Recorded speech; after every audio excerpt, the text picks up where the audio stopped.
So I suppose that we are ready for start. We with Nikolay will start by our presentation. So, as you may remember, our topic is, can ChatGPT replace business system analyst or not? And your speakers for today, my name is Elza. Maybe you remember Elza from the Frozen cartoon. I'm like, have got the same name. My colleague Nikolay. I don't know, 1,000 times I said it. And also our course for today meetup was ChatGPT. It created for us pictures, and that's how it's thinking that he's looking like. Now I'm giving my word for the Nikolay, and he will proceed. All right, thank you, Elza. I'll take over the presentation. So today we'll try to answer the question whether ChatGPT replaced BCA or not, and how to use ChatGPT being a BCA actually if you want to succeed.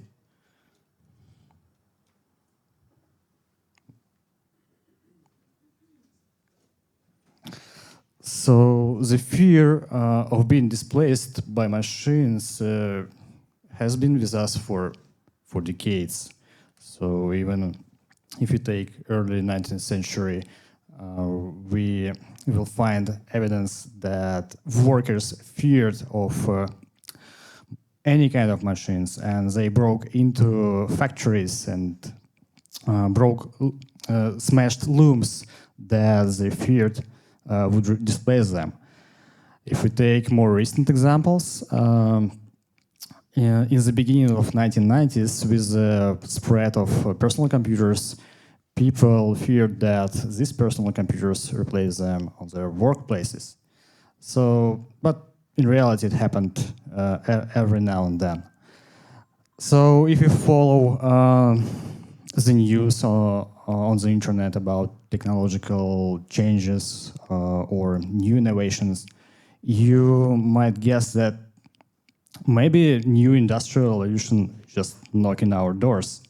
Maybe it's already here. But reality is not that simple.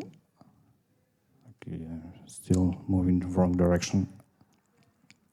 So one thing is to get innovation in place, and another thing is to introduce it into industry, into working processes. So it's not that easy, and it may take many years just to have a trifle technology introduced in trifle processes. So there are lots of know-how, so-called know-how visionaries on the internet that brag about many things appearing in our technological sphere. I guess they do it mostly for marketing purposes. For example, flying car.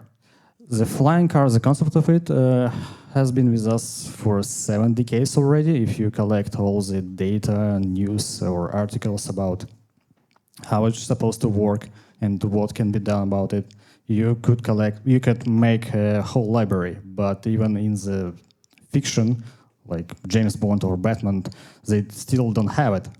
So that may apply to any of innovation like AI. All right, but let's imagine the worst case scenario where AI became widespread everywhere. So what would happen to BCAs? Will they consign to history or not?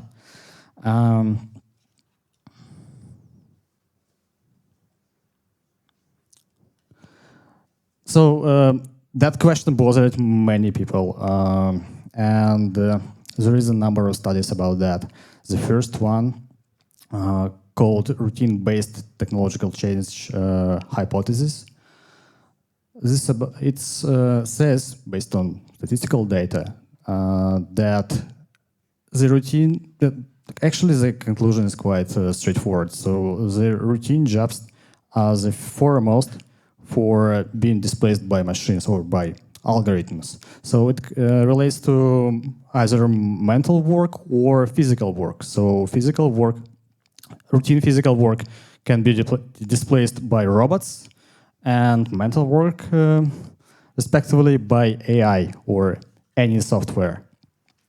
So if we scale up to the labor market, it means that if you are a simple mere laborer working on the factory, doing, okay, maybe not on the factory, but doing diverse jobs on demand, so you, I guess your chances are high to survive.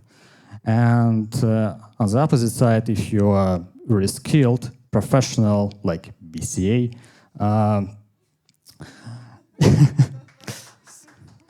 so yeah, so I guess we can also talk about BSAs here. You also have high chances of survival, but who will suffer? I guess someone in the middle, like office clerks or I don't know, junior accountants, whose work basically routine. So they have a higher risk of displacement. Okay, I guess I will stay on this slide. Another study from McKinsey company. They examined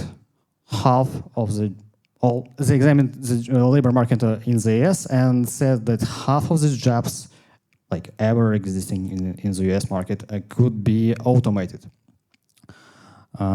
even highly paid ones. And another thing is that they took 300 occupations that existed in the 1950s and traced their life to modern day. And the good news is that most of them survived, but almost all of them were automated. That means that their tasks or their content has changed dramatically. So they basically another jobs, but they stayed, with a few exceptions.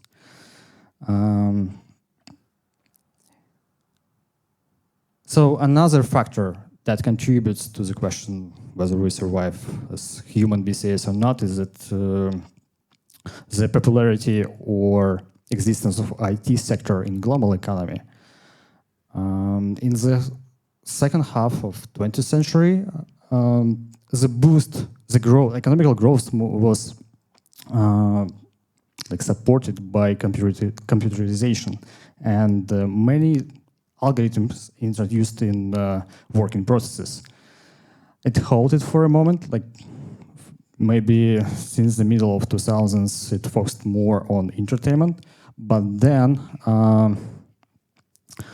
we have got lots of IT software and technology for the reasonably cheap price. So many businesses could afford it to introduce into their processes.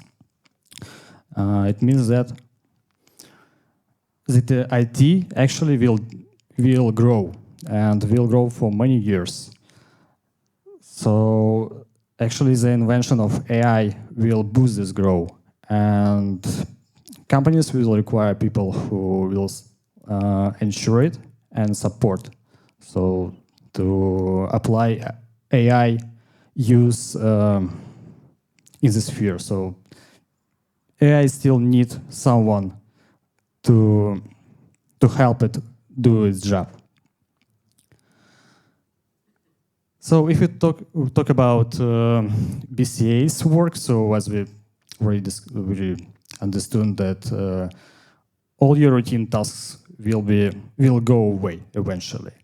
But what you will have is interaction with your colleagues or customers.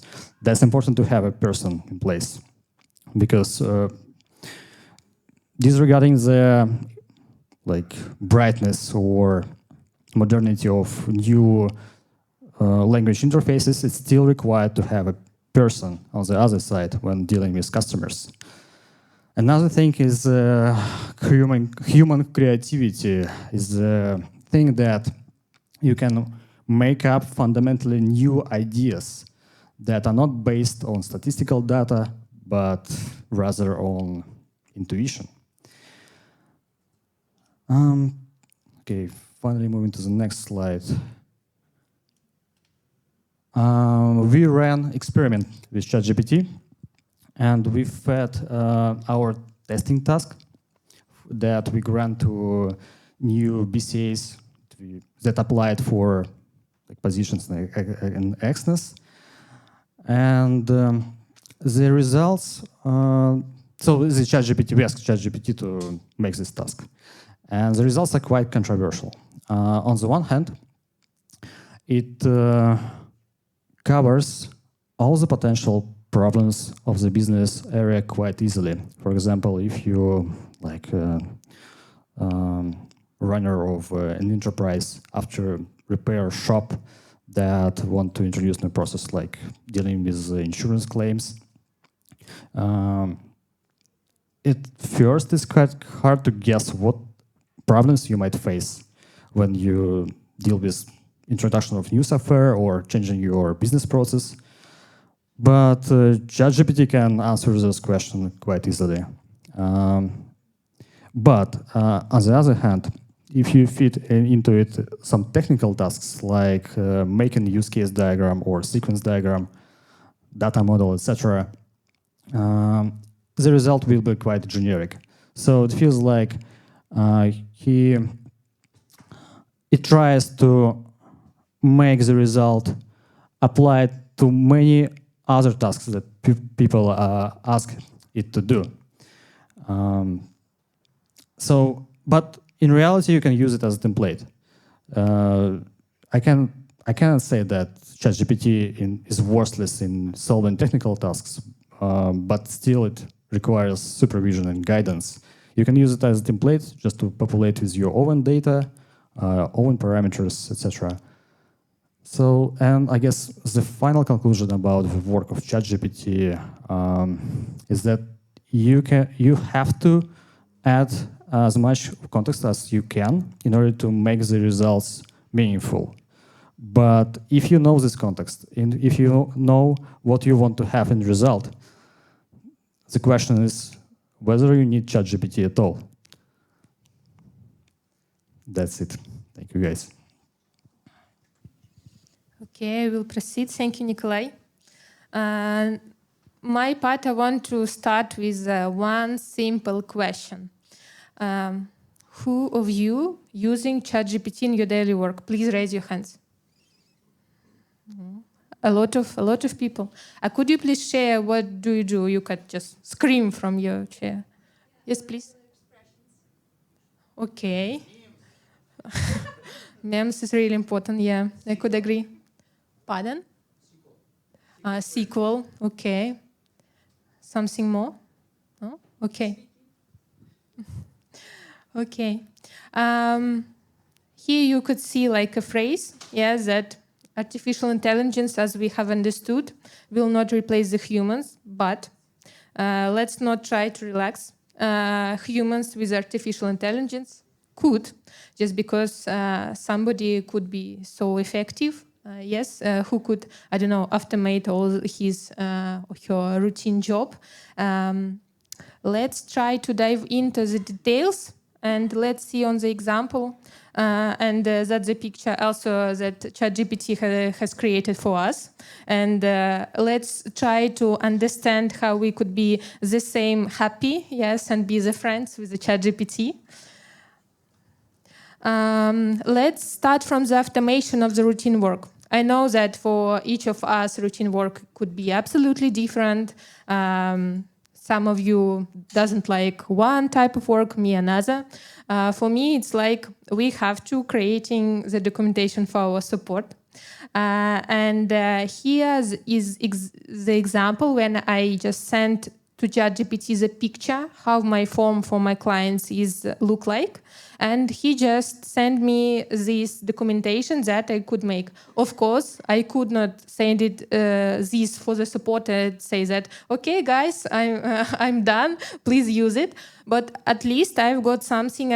I've got like a template, and I don't have to make it from the scratch. The next one, my not the favorite type of the job, is making the text for our client's form. Sometimes we need to say something for our clients on the form, like, do not do this, be a good boy, and etc. And here I asked ChatGPT how to say to him, how to say to our clients, how do not use third-party payments. And ChatGPT returned me, of course, there are 7, but there were 10.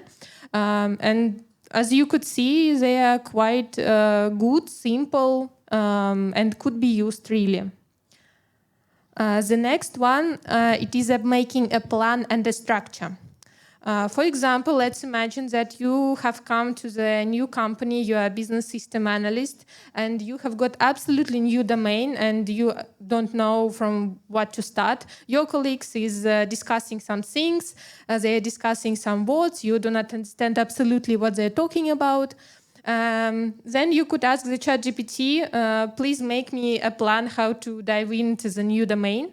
There I've asked him how to dive in to the Forex. If I'm the business analyst, it's my first day. Of course, it will be, as Nikolay mentioned, quite maybe obvious sometimes quite artificial, but at least you will have got a plan and you will have got something on which you could base. And here it is like a proceeding with the same. I've asked him to make the lecture for the first point, where I was on the previous screen. And he just make me this. Of course, also like, yes, it is not maybe so detailed or etc., but at least I've got some words that I should know. The next one is about overcoming the fear of the blank page. Of course, maybe you are senior specialist and you haven't got this problem at all because you always know what to write, what to do, but everything could happen. And maybe one day you will have got a big task and you are struck and you are sitting and I don't know, seeing the blank page absolutely, and you absolutely don't know from which to start. I don't know, maybe task is too difficult or too big or etc. In this case, you could ask ChatGPT to make you something from the scratch, and also you will have got a plan from which you could start. Here, it was absolutely random task. I asked him to make the requirements specification for new HR information system, like an example. And of course, it is only the beginning. There was a big plan from with different points. And the next one is about explaining. Maybe you have faced some situations when you are as a business system analyst, understanding that, okay, the only place with the trust, it is the code. And your developer doesn't respond to you or something else, or maybe you want to do it by yourself. And now, in this case, also ChatGPT could help you and explain the part of the code that you want to know. Here, I also just gave him some Python function. It could be absolutely not Python, each programming language as you need.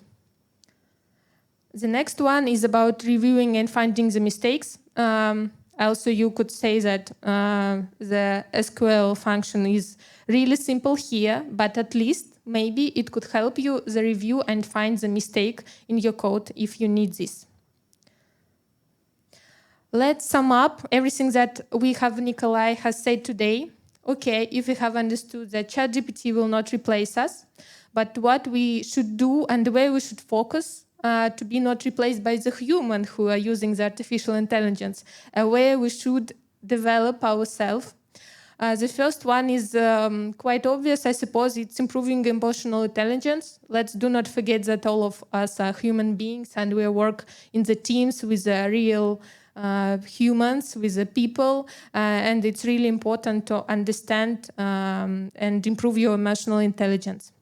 The next one is about enhancing your business domain knowledge. As Nikolay said, that as better will be your results from the ChatGPT, as much context you will give him. And seems that it's our advantage of the business system analysis. Yes, if we're working and we have got our experience, nobody will not take this from us. And if we know the business, our domain. The next one is about being up to date with the new technologies, is that everything we have discussed previously about how to use it. And the last, but I suppose that not least, it's keeping focus on the result. Yes, do not work only to work. Do not forget about the strategy and the results, and everything will be okay. I wanted to ask both of you if you're using some specific plugins with ChatGPT, and which are they, and why do you find them useful? Well, to be honest, I didn't use any plugins when I just used a trial version, like a free version, but Elza uses paid account. Yeah, I'm just using the ChatGPT like paid version, which is a ChatGPT 4.0 something. Okay, that's not. Yeah, that's not really important. And now I've started to use the Copilot, but I'm starting the using of the Copilot. And let's see how it will be, how useful it will be. Also, could you please repeat what was the actual test that you've gave to ChatGPT? Was it the HR system, right? Actually, it was a technical task that consists of 5 or 6 different smaller tasks on different areas, starting from the analysis of business area. You have, as a candidate or BCA position, you have to outline the problems that exist in someone's business and figure out the better optimized processes.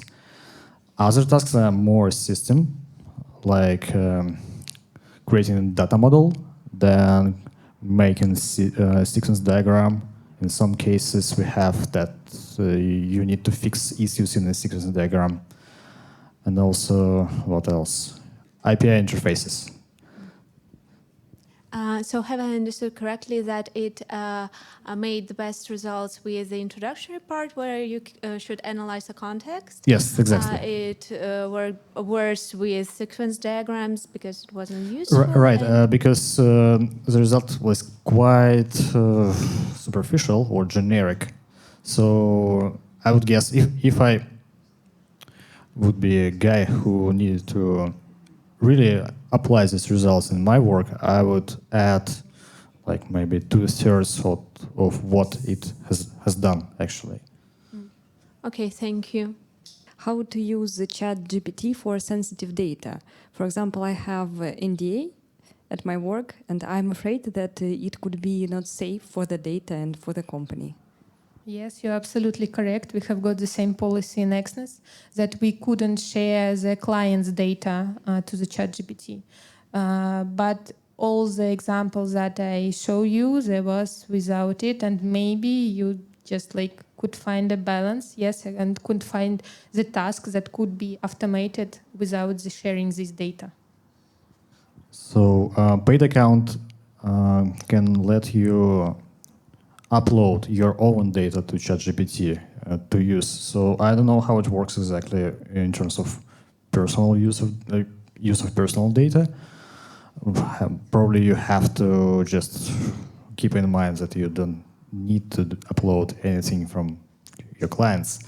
But I guess OpenAI will tell that they don't use personal information on the internet that they have on the internet, but you never know. So yeah, if you upload something, just don't upload personal data. That's it. I would ask you to share your opinion on the source of ChatGPT, its core.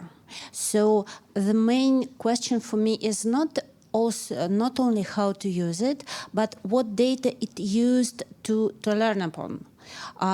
Okay, so it's known that it's prone to some kind of mistakes. Also, if you are talking about some political topics, for example, it's also prone to tend to left side because it's more data, leftish data that he was learned. So what do you think about this? Honestly, I didn't get the question, I suppose. Like ChatGPT has learned on some data, and this data could be incorrect. Yes? Yes, exactly this. So, for example, maybe you have some opinion on ChatGPT learning better some specific task like coding, like Copilot, or maybe yes, a ton of technical documentation in order to write this one better. Right. So you have ChatGPT with a political opinion that is mostly presented on the internet, and what I'm thinking about that the technical questions or technical tasks are better solved by AI because of the more less ambiguity in data if you're talking about maths or physics or IT. But when it comes to even economic situation in some countries, I tried for my own purposes investigate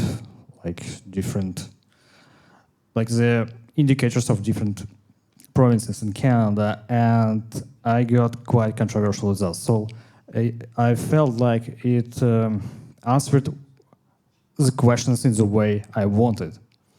But if I correct my question to the opposite way, it follows the question and replies actually what I'm thinking. So yeah, if it doesn't come to some exact sciences, it can be really I don't know, superficial.